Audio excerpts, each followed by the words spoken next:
Hi, welcome back to Milmo Wood from the sunny North Wales. Time for another project. This time I've been asked to make a cabinet for a magic mirror, which takes selfies at weddings and events, etc. An interesting one, something I've not seen before. Every day's a school day, and here I am again trying to make something bespoke for a customer and make it unique for their events business that they have. If you like the video, please subscribe, hit that like button, hit the bell, and maybe even share the channel with friends. I'll look forward to joining you later on. Enjoy the video and let's see where we go with this magic mirror cabinet. Hi, so we start the video part way through the build. I've built a basic carcass, nothing too complicated with this really. I've got a 24 inch by 24 inch base, or 60 centimeters by 60 centimeters. I've used 3x2 timber or 75mm by 50mm timber for the front. I've used the same timber for the back, but I've split it in half to get a narrower timber frame. And that's to keep the weight of the piece down. I've left it the full 3x2 on the front because the mirror is going to set into these pieces. I'm going to put a rebase into these pieces now. So what you will have noticed is the roof has got a slight angle on it. I've put the roof at 15 degrees, just so it's not a square box really, and the mirror has to lean back slightly in the frame. In order to achieve that, the base of the 3x2, which will be the front of the box, is cut at 15 degrees, but the top is left square. However, on the rear, the base is left square, and the top is split at 15 degrees, which provides the... So now I need to create some battens to go around the roof and the base of the frame. I'm going to cut at 15 degrees, which will align with the cuts that I've got on the wood already in the frame. And then I'm going to split the 4x2 in half.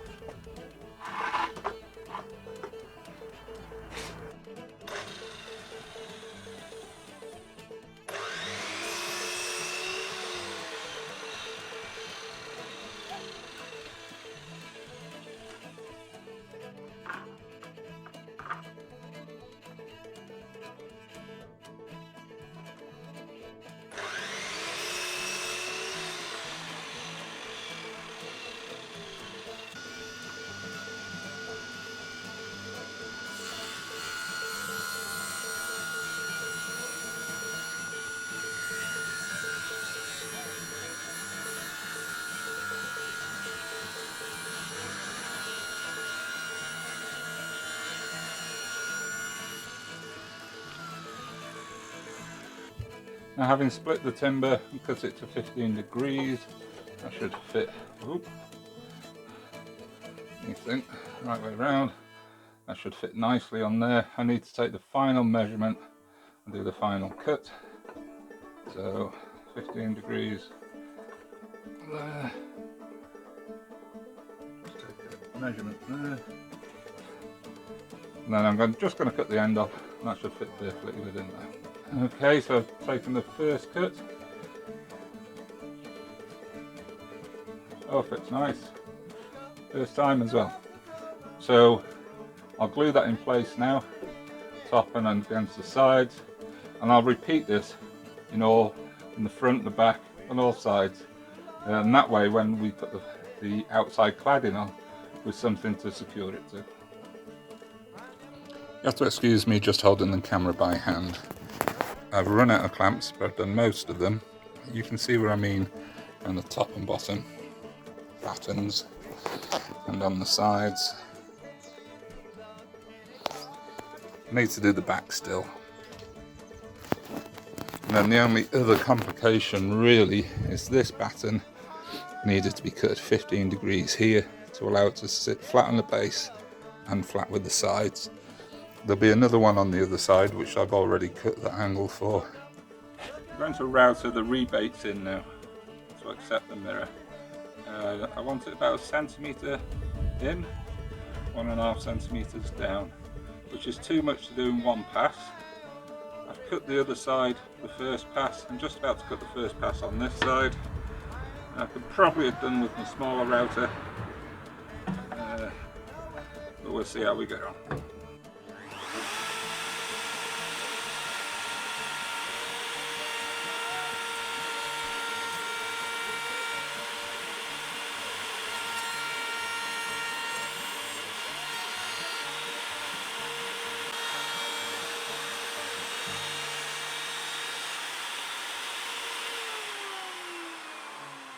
Count that as the first pass. I'll move on to the second pass now. I'll come back when I've done the second pass. This moment's had me scared. I won't be joking. The mirror is £130 to replace, and I don't want to drop it.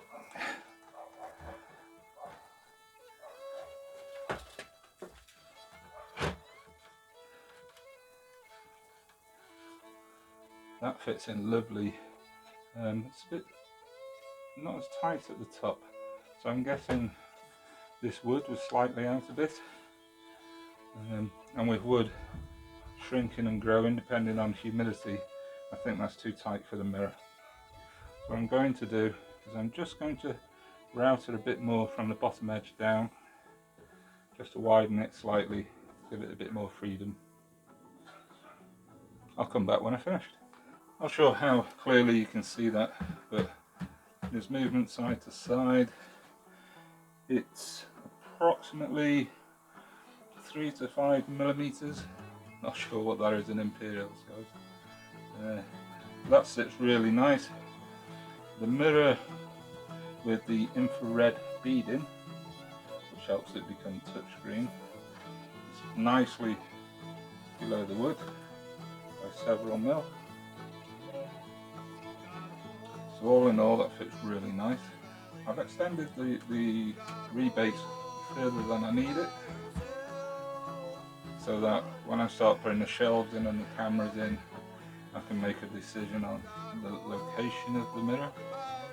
And then all that I'll do is I'll put a little stop block in, so that the mirror sits exactly where I need it.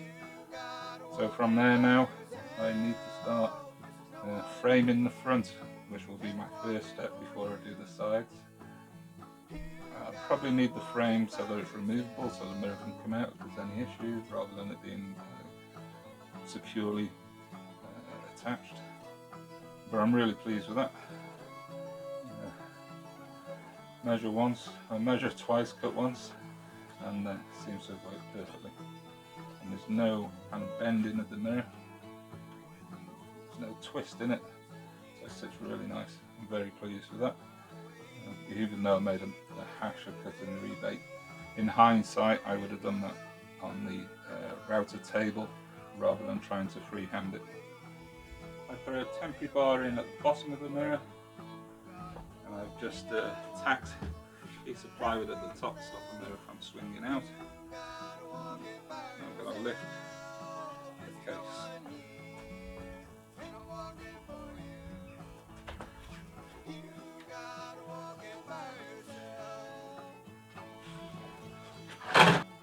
Now I've got the box upright, I just need to check that a DSLR camera which sits at the back of the mirror has enough room. Definitely does at the front because of the 15-degree angle on the box. I just need to check towards the back as the box lowers to make sure that the camera can pivot on a little axle that it sits on. I'm really pleased with that. Dead worried about the mirror. I've got to put some masking tape on that. I've measured and cut the 4B1 or the 100mm by 25mm timber to fit onto one of the sides. We're going for the rustic look, so I've used a 60 grit sandpaper, really heavy, rounded the edges off. I put a few dints and scratches in it with the sandpaper. It's all laid out, ready to go. All I'm going to do is burn this now and get that dark, really rustic look. In order to do that, what I'm using is a weed burner. It's not a very good one in fairness. Let's go ahead and burn it, and then I'll give it a light sanding and start fixing it into place.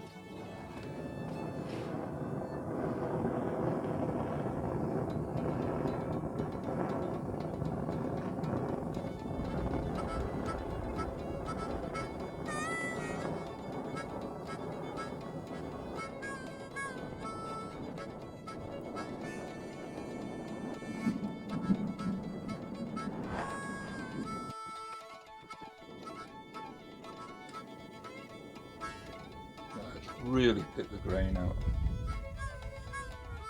I'm loving it.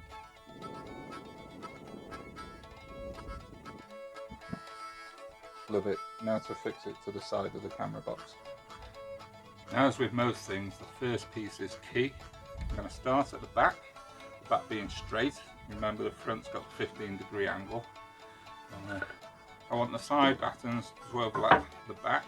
So I've got a bit of scrap, which will give me the thickness of the wood. And I'm just going to align that up, top and then, bottom then top. I'm going to put wood glue at the batten and across the battens on the bottom. And then I'm going to nail gun it in place with brad nails, which is possibly the best tool I've ever bought. If ever you're thinking about getting a brad nailer, just buy one. Excellent.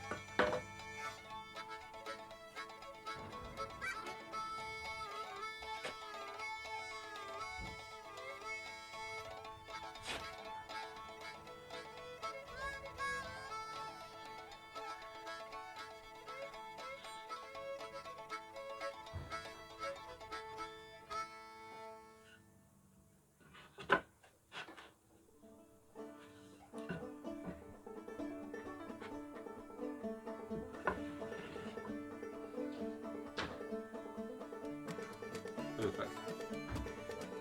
I've left it proud at the bottom and at the top, and I'll cut to fit when we're finished.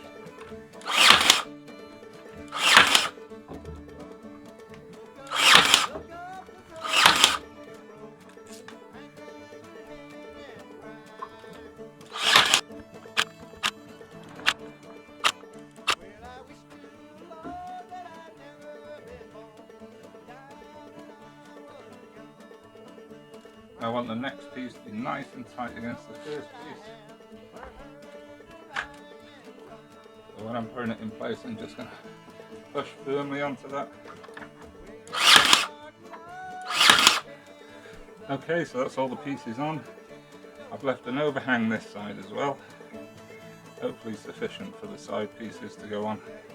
I've completed the sides, except for cutting this angle. And I've completed the top. Sorry for the handheld camera. I'm just starting on the back now. Got the wood prepared on the floor for the back door or the gate into the box. Just going to make it a really simple batten gate or door. I'm actually going to put some glue on these battens.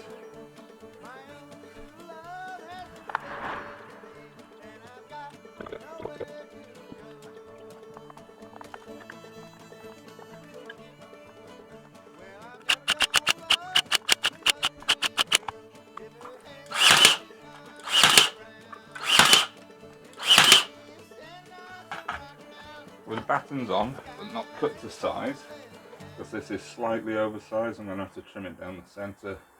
Just going to turn the door over, or what will be the door. And then we need to do the Shou Sogi Ban burning of the door. Exactly the same process that we followed previously.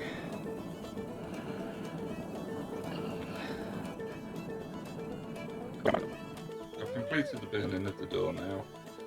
Now I've just got to right size it. So resting gate against the opening. Just going to mark where I need to trim it to. I'll get a straight edge and cut this section off, and then the door will fit in the opening. Having cut the section off, now just need to try it in the gap, make sure it fits.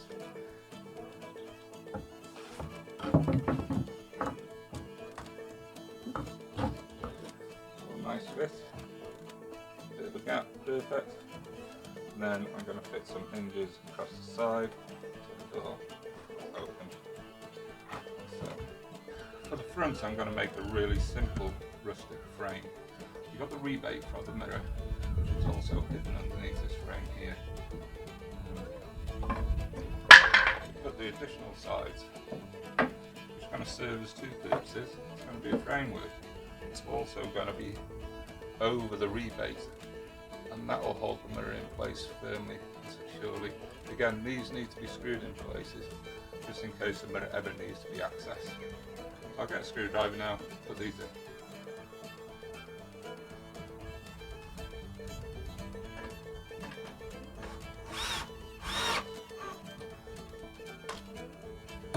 Just keeping it tight against the sides. Screw it in. Once the holes are in place, the holes will be used again if ever it comes off. Although I'm using the silver coloured screws at the moment, I'll possibly change those before I finish it, either to black or to a brass effect.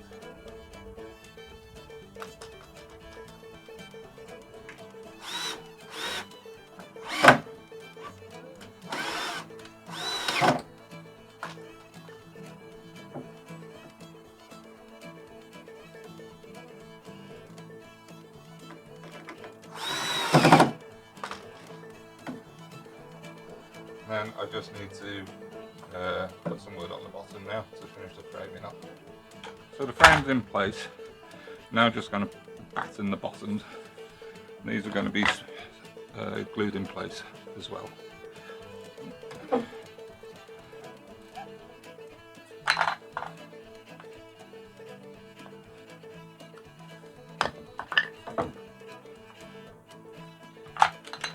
Tight against the side.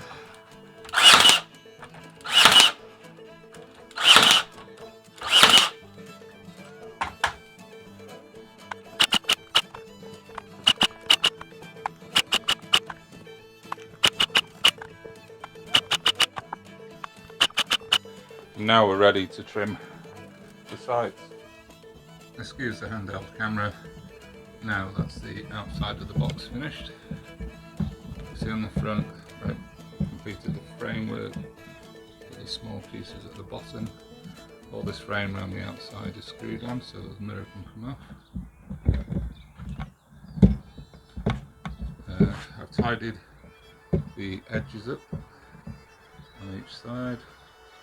Although I haven't secured the gate on, there's the back gates in place. So this morning I just fitted 2 shelves inside to suit the requirements of the customer for cameras, printer, etc. I put a little bracket at the bottom, or a little brace, and some stops. That's going to be where the monitor sits in. And it's also going to sit into that recess in the top shelf that I cut out using a multi-tool. And I've also just put a coat of Osmo satin finish on it, so that's hard oil finish, completely natural hard oil finish, which is just soaking right in. Recommended for 2 coats if you're using a brush, so 1 more coat today. I've got it outside, so I'm hoping that that will dry quite quickly and I can put the top coat on and then assemble the mirror and the monitor inside it. Hopefully then the customer can collect that and I'll get on with making the base.